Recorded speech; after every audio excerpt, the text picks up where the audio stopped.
સચિન તેંડુલકર એમના જિંદગીની first test રમતા હતા at the age of 16. It was in Pakistan at Faisalabad, ના કરાચી, સોરી. અને કરાચીમાં એ રમતા હતા ત્યાં ફર્સ્ટ ટેસ્ટ, અને facing the likes of Imran Khan, Wasim Akram, Waqar Younis, tremendous pace. અને પેસ અને સ્વિંગથી એટલા બીટ થતા હતા ને, અને આ તો જે સ્કૂલ બોય 16 યર ઓલ્ડ આમ ગભરાઈ જાય બેઠા લાવતા હતા, અને આમ સ્વિંગિંગ ડિલિવરીઝ પડતી હતી બે બાજુ, અને કંઈક 15-17 રને આઉટ થઈ ગયા. આ સચિને પોતાના જીવન ચરિત્રમાં લખેલી વાત છે. ગ્રાઉન્ડમાંથી પાછા જતા હતા આઉટ થઈને, ત્યારે મનમાં વિચાર આવતો હતો કે international cricket is not my cup of tea. હું ઇન્ટરનેશનલ ક્રિકેટ નહીં રમી શકું. આ પેસ અને આ સ્વિંગ એ આપણાથી સહન, એટલે ફેસ જ નહીં થાય. આપણે તો ઠીક છે, બેઠા બેઠા ટીવી ઉપર વન ડે ઇન્ટરનેશનલ જોતા હોય, અને પછી મમરા ખાતો ખાતો એક તો ગંજીને લેંગો પહેરીને બેઠો હોય ટીવી સામે, અને પછી કોમેન્ટ પાસ કરે, બોલ આઉટસાઇડ ધી ઓફ સ્ટમ્પ પડ્યો અને આઉટ સ્વિંગ થતો હતો, away from the body, slash કરવા જાય, પછી કટ લઈને થર્ડ સ્લીપમાં જતો રહે. આવું રમતાય નથી આવડતું આને, કે મને સારું આવડે, મને ખબર પડે છે. તને ખબર છે 90-95 માઇલ્સ પર આવર્સની ડિલિવરી, 135, 140, 145 કિલોમીટર્સ પર આવરની ડિલિવરીઝ પડે. તારી જિંદગીમાં તે પેસ જોઈ નથી, ખબર છે?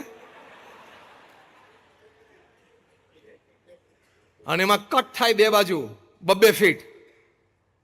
આવા પેસ બોલરના હાથમાંથી બોલ છૂટે એટલે the batsman has 1/40th of a second to judge what to do, and one mistake is gone. સેકન્ડના 40મા ભાગમાં તો બેટ ઉપર આવી જાય બોલ, અને એક મિસ્ટેક એટલે આઉટ. આપણી જેમ નહીં કે ના મને એમ કે ટ્રાયલ બોલ હશે, એવું ત્યાં ના ચાલે. અને પાછા તો બીજા બોલે આઉટ થાય તો ઘણા એમ કે અમારે તો સિસ્ટમ 2 બોલની છે, ટ્રાયલની. એવું ના હોય એટલે, અને અહીંયા બેઠો બેઠો પ્લેયરને જજ કરે. Anyway, the lighter moment apart, જે પ્રિન્સિપલી આપણે વાત કરવી છે કે સચિનને એમ થયું કે this is not my cup of tea. એ ડ્રેસિંગ રૂમમાં ગયા, પેડ્સ છોડીને સીધા વોશરૂમમાં ગયા. He almost cried in front of the mirror. 16-year-old boy, he's a school boy ને આ પેસ એને ઓલમોસ્ટ ક્રાઇડ.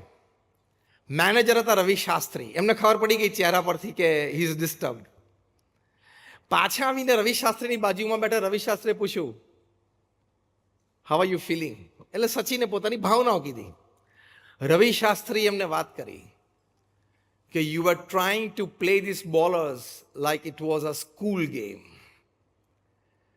તું દરેક બોલને મારવાનો પ્રયત્ન કરતો હતો. દરેક બોલને ના મરાય. તું એક બેટ્સમેન છું, સામે આ લોકો ઇન્ટરનેશનલ ક્લાસના બોલર્સ છે, ટ્રેમેન્ડસ એબિલિટી છે લોકોમાં. તારી જેમ they are Born talented, you have to respect them also. તને એમ કે સ્કૂલમાં હું દરેક બોલમાં શોટ મારું છું, એમ અહીંયા દરેક બોલમાં શોટ મારું, એ ન થાય ઇન્ટરનેશનલ ક્રિકેટમાં. અને બીજી સલાહ આપી કે પહેલા અડધો કલાક સુધી સ્કોર બોર્ડ સામે જોવાનું નહીં, પહેલા set your eyes on the field.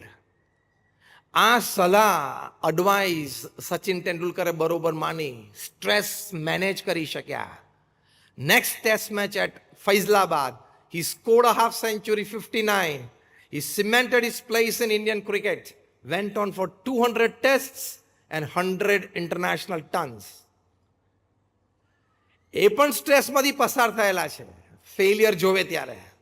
એટલે દરેક માણસ પસાર થાય, પણ એ વખતે પેશન્સ રાખવી ખૂબ જરૂરી છે, ધીરજ રાખવાની. Rome was not built in one day. એમ હું અહીંયા સ્ટુડન્ટ તરીકે આવું ઇંગ્લેન્ડમાં, અને ઇંગ્લેન્ડમાં મને ડિગ્રી મળી જાય, અને ડિગ્રી મળીને મને બહુ જ સરસ જોબ મળી જાય, એવું થઈ પણ જાય અને ના પણ થાય. હા કે ના? Keep patience.